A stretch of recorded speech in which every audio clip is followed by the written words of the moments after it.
Hi കൂട്ടുകാരെ, അപ്പോൾ നമ്മളിന്ന് അടിപൊളി പൊക്കവടേൻ്റെ റെസിപ്പിയുമായിട്ടാണ് വന്നിരിക്കുന്നത്.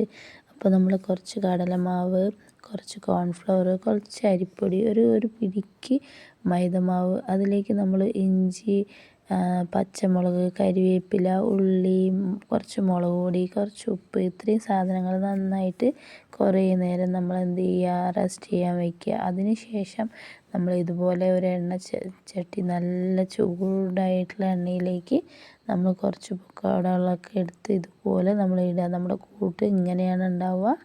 അപ്പോൾ അതിലേക്ക് എടുത്തിട്ട് കഴിഞ്ഞാൽ വളരെ ടേസ്റ്റി ആയിട്ടുള്ള പൊക്കവട ഇവിടെ റെഡിയാണ്. പിന്നെ നമ്മൾ അടുത്തത് ഇവിടെ കാപ്പിയാണ്, ബ്രൂ കോഫിയാണ്. നല്ല പാലൊഴിച്ചിട്ട് നമ്മൾ അതിലേക്ക് കുറച്ച് വെള്ളം മാത്രം ആഡ് ചെയ്തിട്ട് നന്നായിട്ട് തിളച്ചതിന് ശേഷം നമ്മൾ ഇതുപോലെ പൊടിയിട്ട് കൊടുത്താൽ നമ്മുടെ ബ്രൂ കോഫി ഇവിടെ റെഡിയാണ്. പൊക്കവട വേറെ സൈഡിലും. അപ്പോൾ ഇന്ന് ഇത്രയേ ഉള്ളൂ കൂട്ടുകാരെ. അടിപൊളി അല്ലേ? നോക്കിക്കേ, കാപ്പിയും പൊക്കവടയും.